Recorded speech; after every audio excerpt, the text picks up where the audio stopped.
Olá, boa noite. Espera aí o nosso convidado chegar.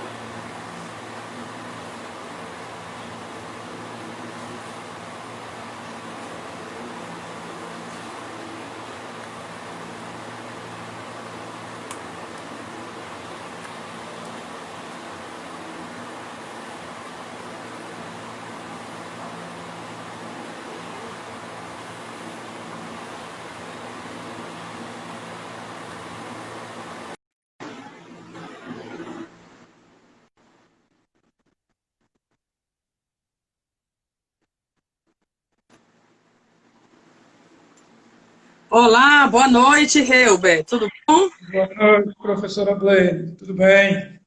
Com a Você me senhora? escuta bem? Tudo em paz. Você me escuta bem? Sim, o som aí tá bom também? Sim, tá perfeito. Então, boa noite. Seja muito bem-vindo à série Lives Diálogo Ambiental Constitucional Internacional. Para quem não sabe, o Helber foi meu aluno, né, de estágio 5 na Universidade de Fortaleza. E hoje é candidato, né, Helber, a uma vaga na Câmara É, Municipal. Qual é o município? município de Jaguaribara. Fica no Vale do Jaguaribara, olha aí. Jaguaribe. Olha aí a inovação, né, do legislativo aí. Então, Sim. Helber, hoje nós vamos tratar de um assunto, nós temos um artigo, né, feito a 6 mãos, fruto da sua monografia, tá, juntamente com o Uhum. professor Francisco Lisboa, que é um constitucionalista. E aí é um tema pouco estudado, né, Helber? Explica aí pra gente o que é uma medida aglutinativa. E qual é a inconstitucionalidade desse processo legislativo que a Câmara Federal tentou, né? Na verdade, ela conseguiu manipular o processo legislativo e aprovou a proposta de emenda constitucional que propõe a alteração da redução da maioridade penal, né? Então, o Senado ainda vai apreciar a matéria. Explica aí para a gente sobre essas medidas aglutinativas e qual é a sua opinião sobre tudo isso. Boa noite a todos que estão nos acompanhando por meio da live do Diálogo ACI, né? E, professora Blaine, sobre o assunto das medidas aglutinativas, né?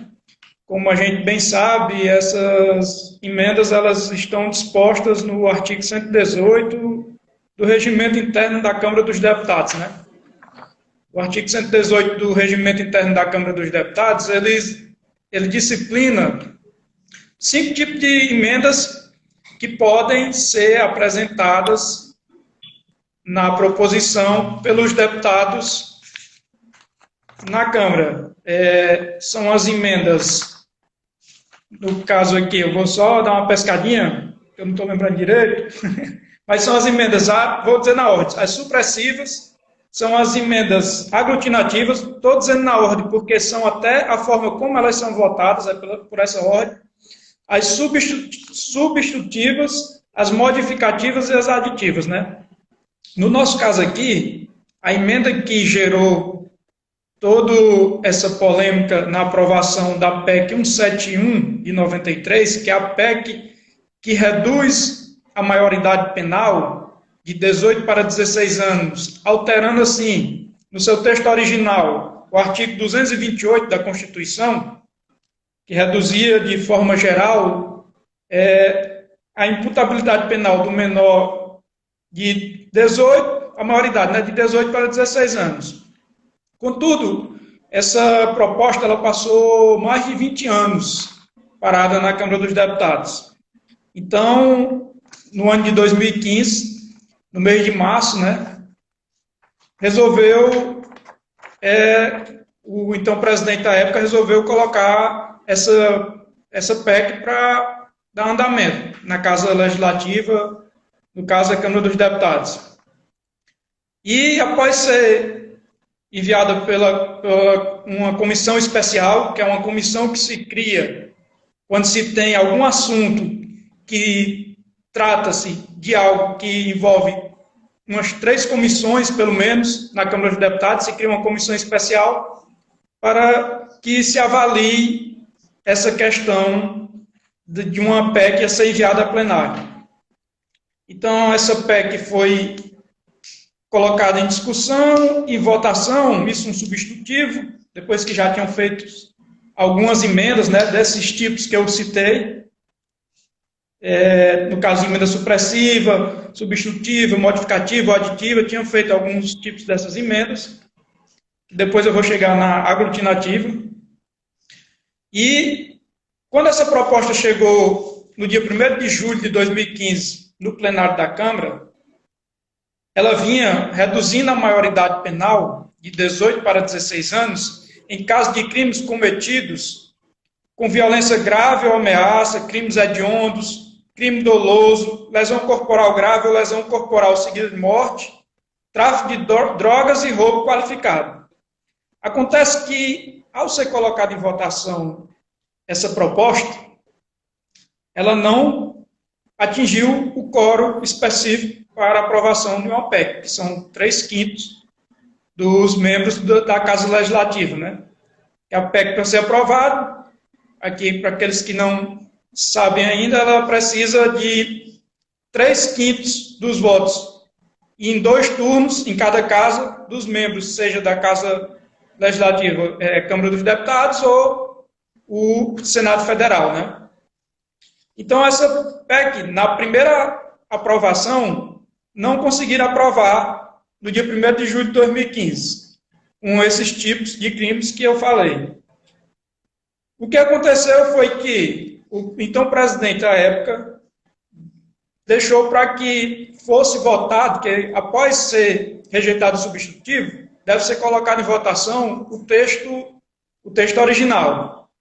Então, o presidente da Câmara, à época, disse que esse projeto original só seria votado após o recesso parlamentar do mês de julho e seria no mês de agosto. Contudo, ele fez a chamada manobra, como nós colocamos aqui no próprio título do nosso artigo, né? Ele fez a manobra da seguinte forma: mandou um dos deputados apresentar uma emenda aglutinativa. O que é a emenda aglutinativa? A emenda aglutinativa, ela é a junção, se juntam várias partes de várias emendas que são apresentadas por deputados para uma determinada proposta, no nosso caso, uma proposta de emenda à Constituição, uma PEC, que se chega a um acordo político para se fazer um consenso e conseguir aprovar esse projeto que está sendo apresentado. Acontece que o artigo 60, parágrafo 5º da Constituição Federal, diz que a matéria constante de proposta de emenda rejeitada ou havida por prejudicada não pode ser objeto de nova proposta na mesma sessão legislativa. Ou seja, sessão legislativa. Sessão legislativa é aquele ano durante o qual a legislatura são 4 anos, né, como nós sabemos, e a sessão legislativa é o ano que está corrente. Acontece que essa PEC 171 de 93, por ter sido rejeitado o substitutivo, não poderia ter sido colocado em votação novamente na mesma sessão legislativa, ou seja, no ano de 2015.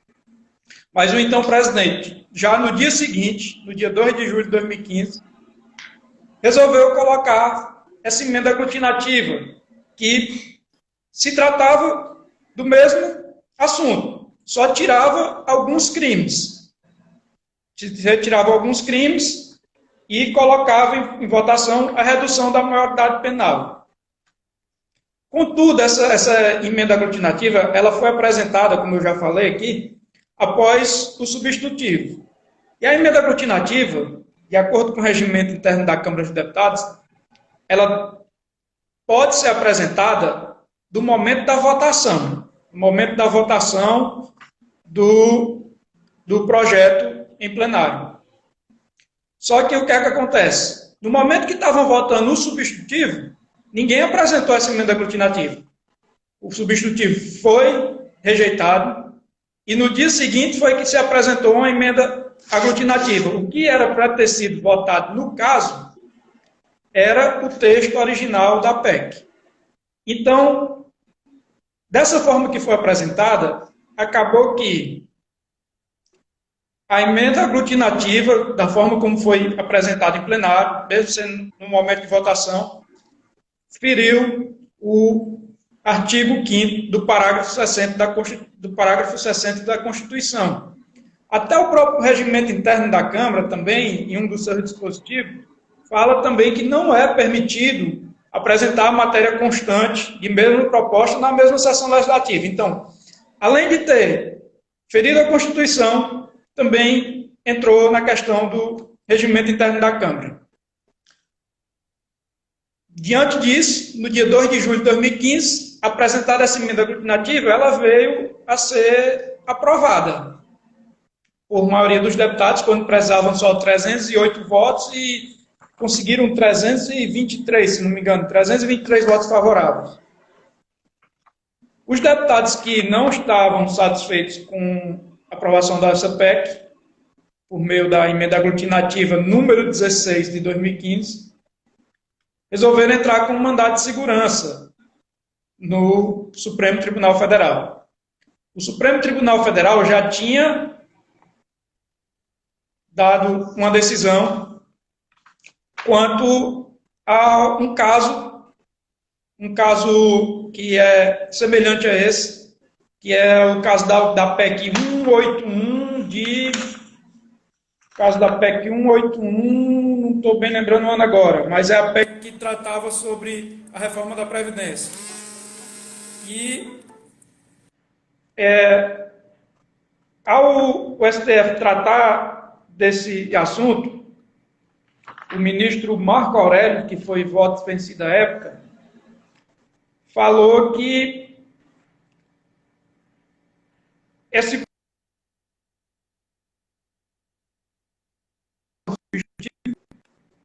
seria inconstitucional, conferiu o parágrafo 5º do artigo 60 da Constituição. Contudo, ele foi voto vencido e a maioria dos ministros do STF decidiram por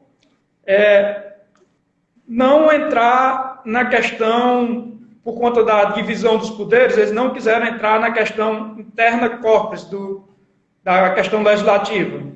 Então, disseram que se o presidente da Câmara estava usando de dispositivo do regimento interno para aprovar uma determinada proposta de emenda à Constituição, pelo entendimento lá da Câmara, não teria problema, poderia passar. Mas o ministro Marco Aurélio foi bem enfático quando disse que isso não poderia porque estavam ferindo a Constituição e essa emenda já nasceria inconstitucional, por ferir uma formalidade da forma como deveria ser aprovada a PEC.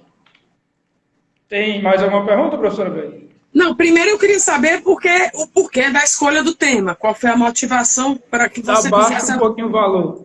O que lhe motivou para fazer a monografia nesse tema? A monografia nesse tema foi uma ideia até da minha orientadora à época, professora Tainá, por se tratar de um assunto que até hoje ainda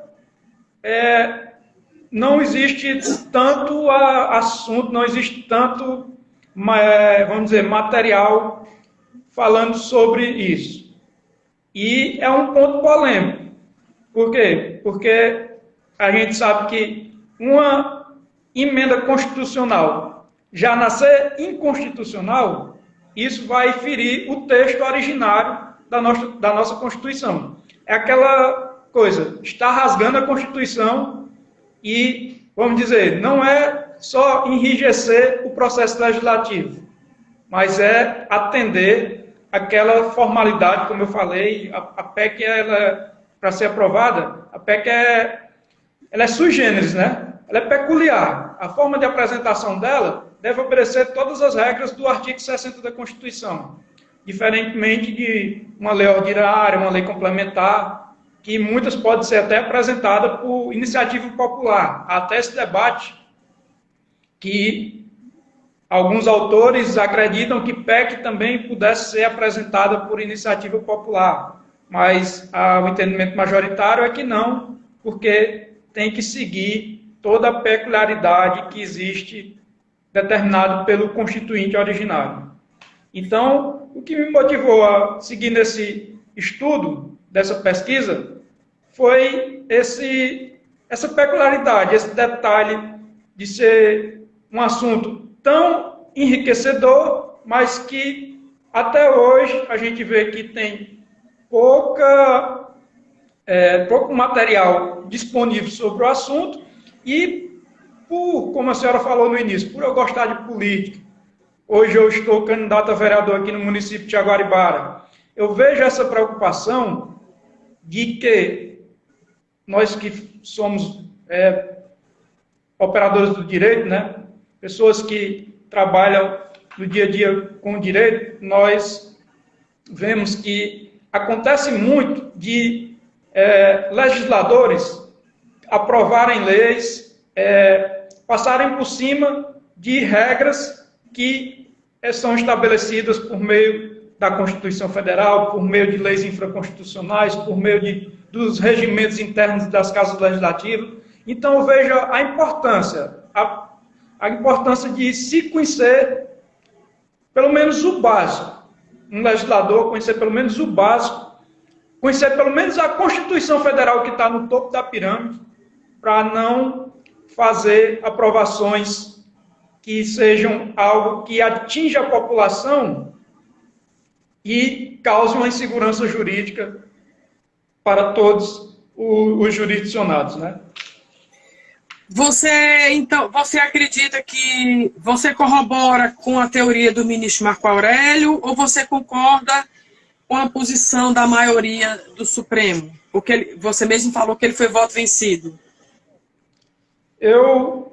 Pelos estudos que eu fiz e tudo que eu acompanhei, eu sigo o entendimento do ministro Marco Aurélio e vejo que o Supremo deve até rever esses casos, porque deixar uma emenda aglutinativa, como no caso que está no rol do artigo 118, ficar flexível à forma como é apresentada. E os presidentes da Casa Legislativa, e vale destacar, professora, que essa emenda aglutinativa, ela está disciplinada no regimento interno da Câmara dos Deputados.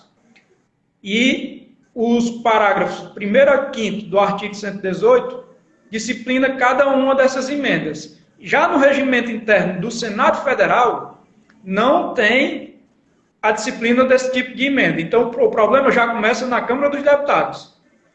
Então, o que é que acontece? Deixar que uma emenda dessa fique bem flexível e que todo e qualquer presidente que passe pelaquela Casa Legislativa, no caso a Câmara dos Deputados, interprete da forma que lhe convier, da forma que achar melhor, da forma que as bancadas, em sua maioria, entrem num consenso e vá ferir a Constituição Federal desde o seu texto originário e não siga as regras, todas as peculiaridades do artigo 60, principalmente nesse caso do parágrafo 5º, isso vai causar uma enorme insegurança jurídica em todo o nosso país, porque, como já existiu o caso da PEC 171, que é a PEC da maioridade penal, que é muito polêmico esse caso, como existiu o caso da PEC lá relacionada à Previdência, tudo isso pode causar um grande problema futuramente se pegar um presidente que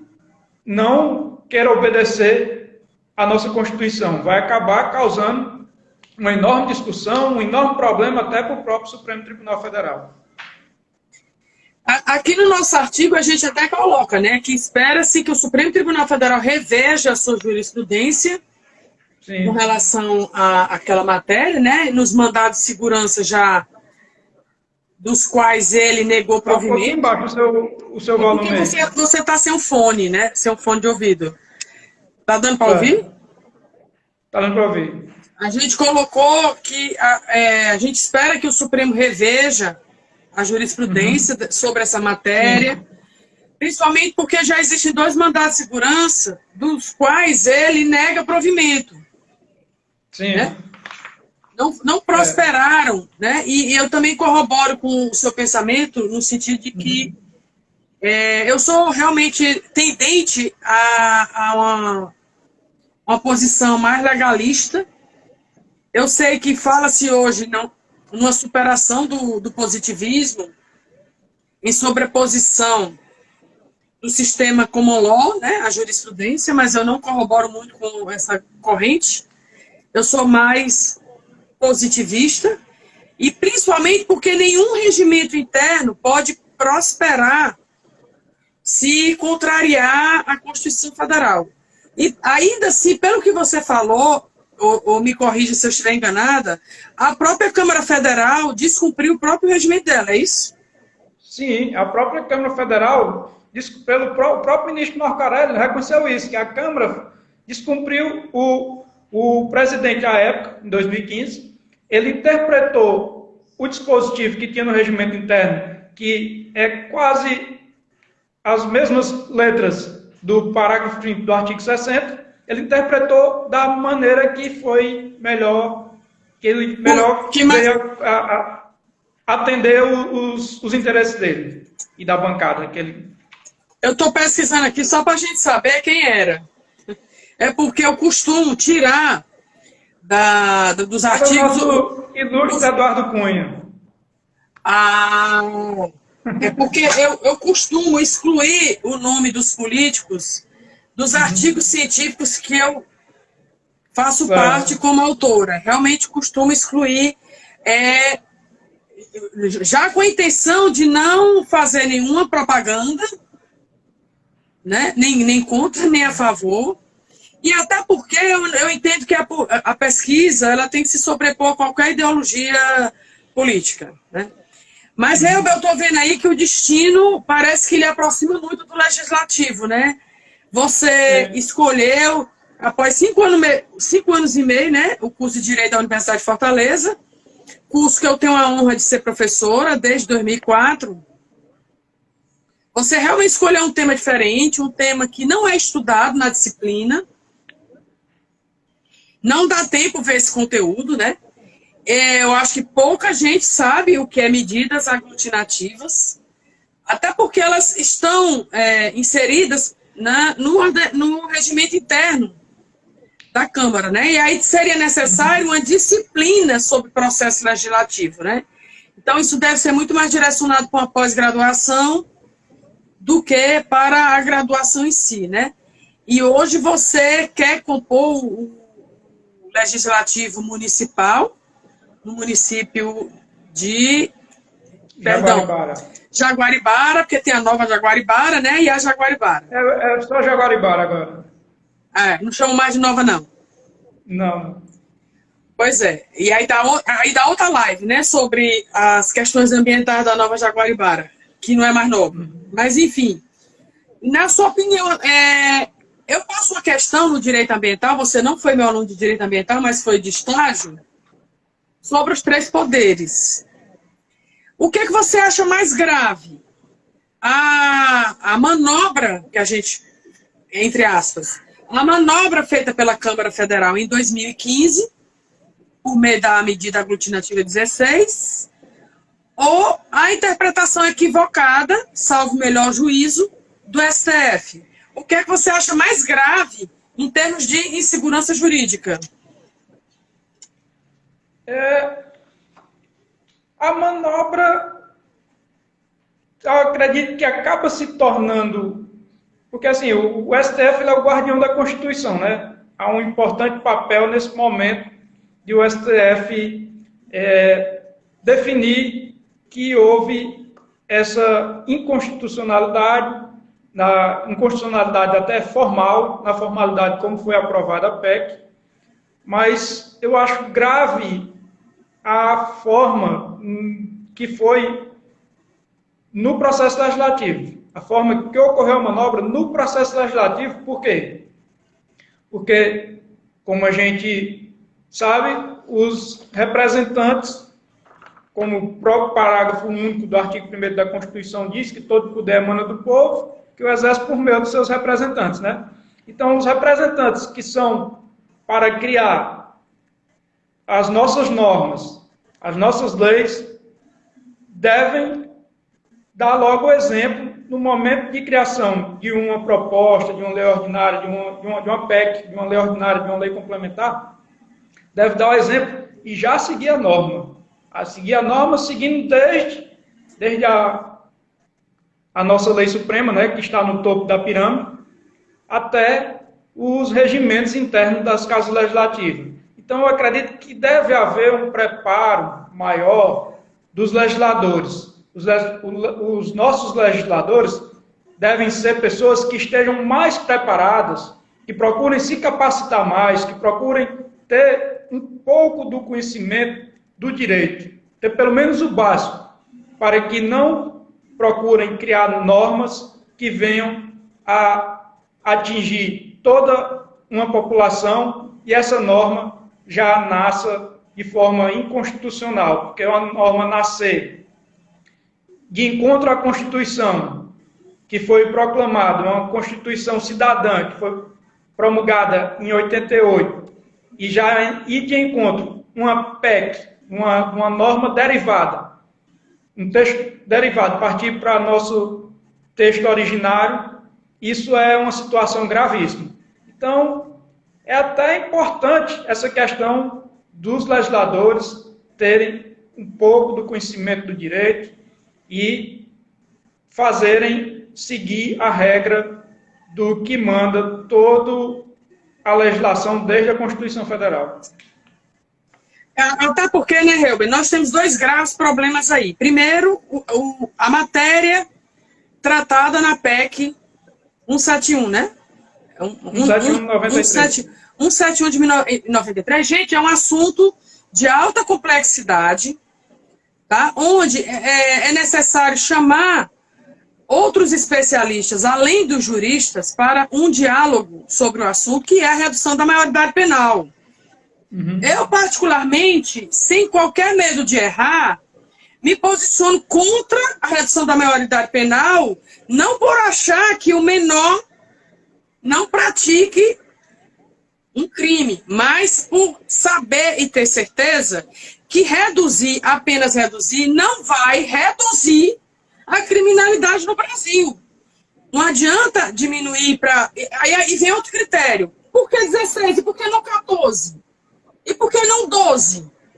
Que é quando você sai da fase criança para a fase adolescente. Eu queria entender por que é 16, porque 16 é a idade que a legislação eleitoral entendeu que o adolescente com 16 anos ele tem capacidade de votar. Isso não é suficiente. Até porque votar é uma coisa. E colocar um adolescente de 16 anos como responsável por crime é outra. Até porque a gente tem que fazer uma segunda pergunta antes de reduzir a maioridade penal. Onde estão os pais destes adolescentes? É uma pergunta. Se você tem um filho que praticou algum crime e ele não vai ser punido porque a legislação diz que a maioridade penal é aos 18 anos, a pergunta que não quer calar é onde estão os pais. Os pais estão na criminalidade, fora da criminalidade. Então, é um problema que você tem que chamar sociólogo. Os operadores do direito precisam entender que eles não estudam comportamento humano.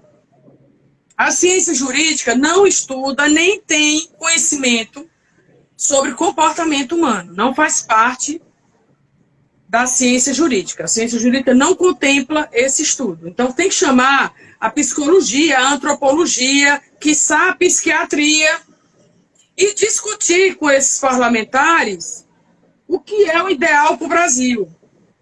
Porque dizer que a Inglaterra tem uma maioridade penal de 7 anos é o mesmo que dizer que poucas crianças com 7 anos praticam crime. É sinônimo. Não é a realidade brasileira. Então, esses transplantes de legislações europeias, norte-americanas, para o Brasil, não funciona. É muito bonito se funcionar. Mas não funciona. Quer ver uma coisa que não funciona? A proteção dos bens ambientais, o Sistema Nacional de Unidade de Conservação. Também foi transplantado da Europa, mas nós não temos cultura para respeitar o meio ambiente. Então, por isso que não está dando certo. Por isso que o Pantanal está em chamas. Por isso que a Amazônia, você assiste a televisão, e você, desde criança, você que está assistindo essa live, desde criança que você assiste o Jornal Nacional e sabe que tem desmatamento na Amazônia. Né? Então, aí voltando para a PEC, né, Elber, é muito complicado, nós estamos no ano de eleição, e eu fico muito feliz, como sua ex-professora, de saber que você tem aí a oportunidade de estar emprestando o seu nome para que os munícipes de Jaguaribara, né, elejam você para ocupar uma vaga na Câmara Municipal. E eu repito, emprestando o seu nome. Por quê? Porque quem são as pessoas que querem emprestar o seu nome hoje para ocupar uma vaga no Poder Legislativo ou no Poder Executivo? Aqueles que são escolhidos pelo voto popular, né? Então, não são poucas pessoas que buscam, né, que tem essa inspiração e que queiram realmente fazer um trabalho pela sociedade e para a sociedade, né? Eu fico feliz de saber que você, além de advogado, né, passou logo a primeira vez no exame da ordem. Eu espero que os eleitores assistam essa live, porque o que é que tem de mais grave nesse assunto que nós estamos tratando? É uma proposta de emenda constitucional que altera o texto constitucional. Portugal, por exemplo, ele só altera o texto constitucional após eles passam durante 7 anos que eles estudam a possibilidade de alterar o texto da Constituição Portuguesa. 7 anos. Não é proposta de emenda constitucional. É reforma constitucional. Então, realmente, você pode chamar a Constituição Portuguesa de uma Constituição rígida. Por quê? Porque ela não é uma colcha de retalhos. Né? Nós já temos 107 emendas, né? Que Câmara Federal, Senado Federal, não é assim que funciona em Portugal. Agora, nós temos a esperança, né, Helber, nós vamos, quem sabe a gente envia alguns exemplares do volume 16 do livro Diálogo Ambiental Constitucional Internacional para o Senado, quem sabe o relator da PEC no Senado, né, ele realmente consiga que o Senado convide a comunidade científica para um diálogo para poder tratar essa matéria. Porque essa matéria ela tem... Diga, pode falar. Só atrapalhando a senhora um pouquinho, até porque essa questão do nosso artigo aqui trata da questão da inconstitucionalidade, como foi aprovada a PEC 171 por meio da emenda aglutinativa número 16 de 2015. Mas o assunto que trata a PEC é até bem polêmico, que é a questão da redução da maioridade penal, que acaba, por terem colocado só alguns tipos de crime, acaba gerando polêmica, começando pelo Estatuto da Criança e do Adolescente, a questão da habilitação, se o menor, ou no caso já, se fosse aprovada, sendo a maioridade de 16 anos, se vai responder por um crime de 16 anos, que quer também ser habilitado nos 16 anos, gera toda uma polêmica, né?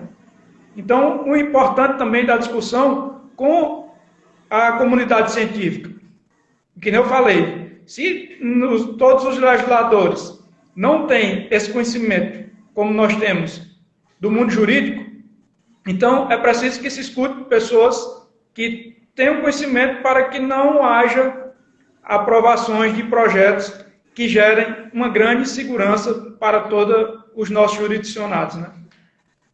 Eu acho até que é uma matéria que a sociedade teria que ser ouvida. Uhum. Assim como houve o desarmamento, o referendo do desarmamento, eu acho que reduzir a maioridade penal não é algo simples de se fazer. Quando eu digo que não é algo simples, não basta passar pelas duas casas legislativas. É isso que eu estou querendo dizer. Né? Então, o número de deputados e o número de senadores no Congresso Nacional não é suficiente para reduzir essa maioridade penal.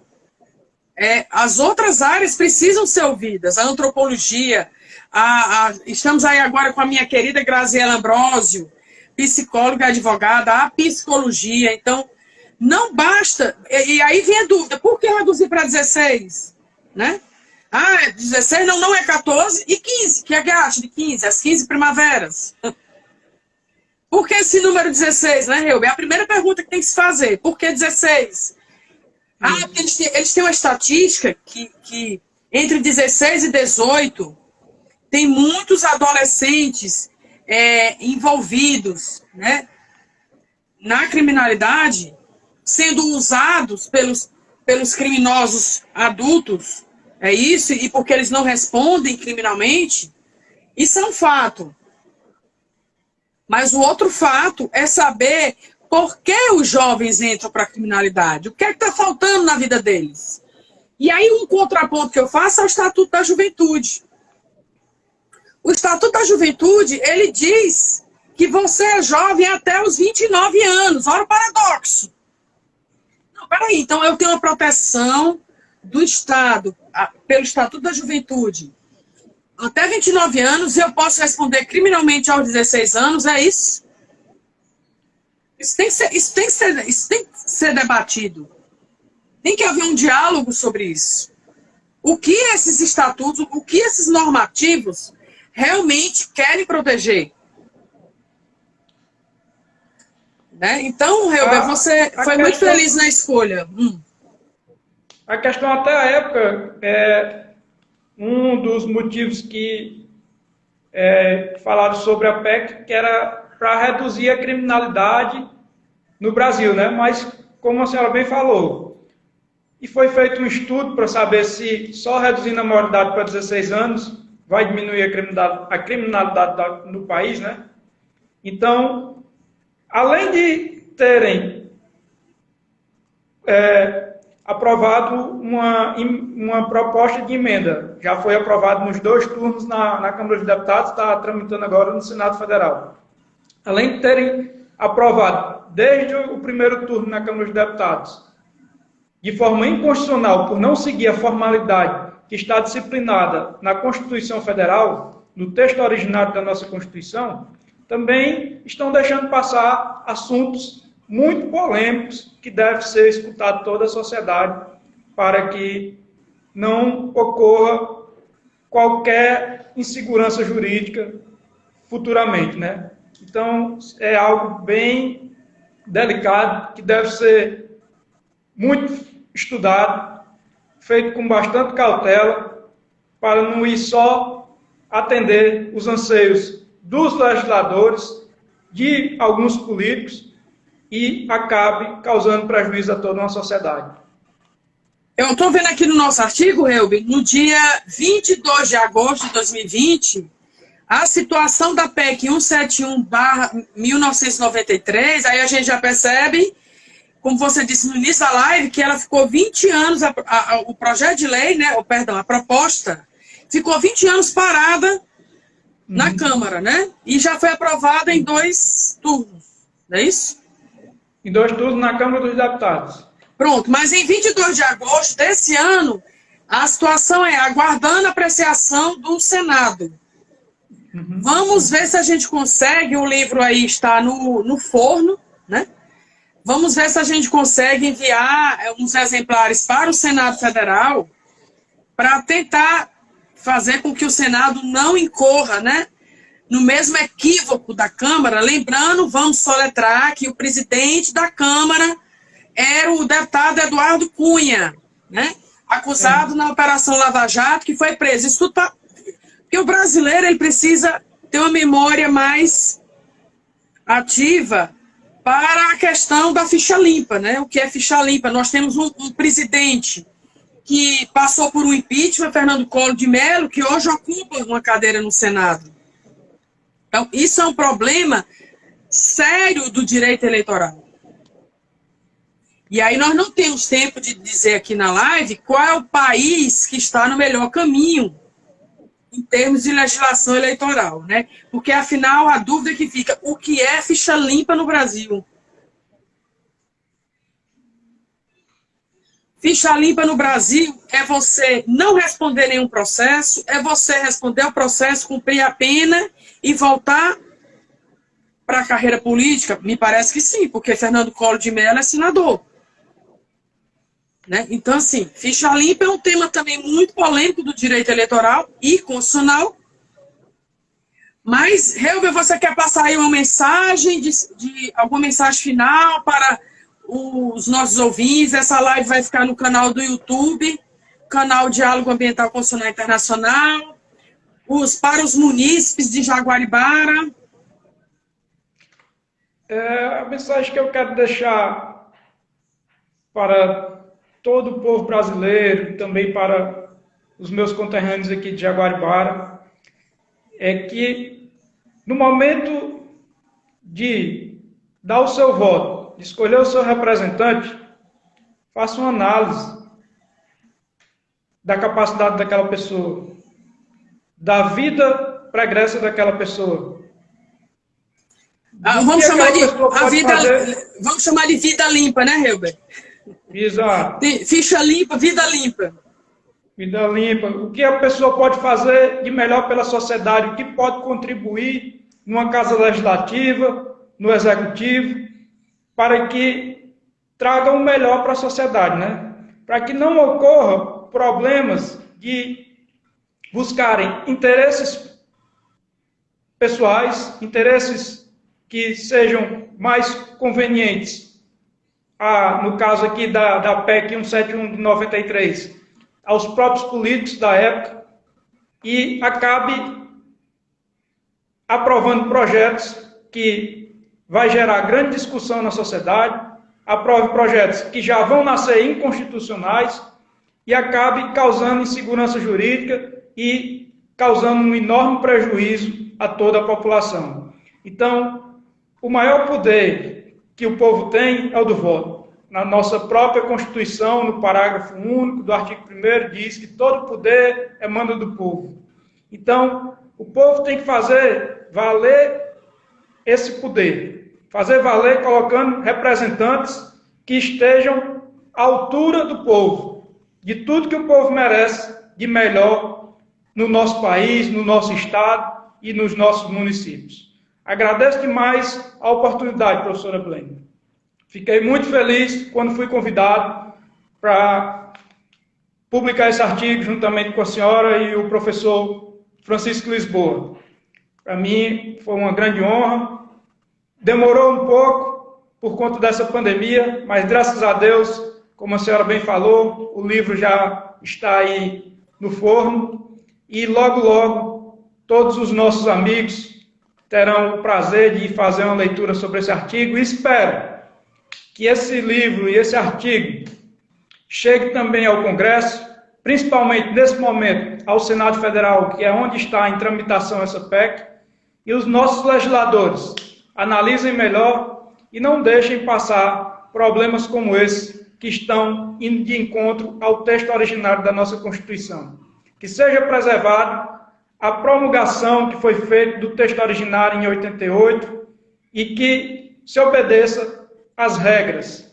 Como a senhora bem falou, talvez nem todos sejam positivistas, mas seguir o que determinam as leis, partindo desde a Constituição que está na pirâmide, faz com que nós tenhamos uma grande segurança com todas as leis que sejam aprovadas de forma correta, não deixando passar, seja na formalidade ou na materialidade, algo que vai já nascer inconstitucional, como no caso a PEC 171, desde a sua aprovação no primeiro turno na Câmara dos Deputados. Eu só, repito, peço mais uma vez a todo o povo, pensem bem na hora de escolher seu representante. Escolha um representante capacitado, que tenha conhecimento e traga o melhor para o país, para o Estado, para o seu município. Muito obrigado, professora. Eu que agradeço, dizer aí para os munícipes de Jaguaribara, que você é um estudioso do direito constitucional, escreveu uma monografia abordando processo legislativo, então tem todas as condições de ocupar uma vaga no Legislativo Municipal, ser vereador e fazer uma diferença aí na Câmara Municipal de Jaguaribara. Boa sorte, espero que você continue também um pesquisador, porque o Diálogo Ambiental Constitucional Internacional estará sempre de portas abertas. Eu que lhe agradeço, uma boa noite a todos os que nos ouviram, e esta live vai ficar publicada no nosso canal do YouTube. Uma boa noite para você, Reuben, uma boa noite para os nossos ouvintes. Boa noite. Muito obrigado, professor.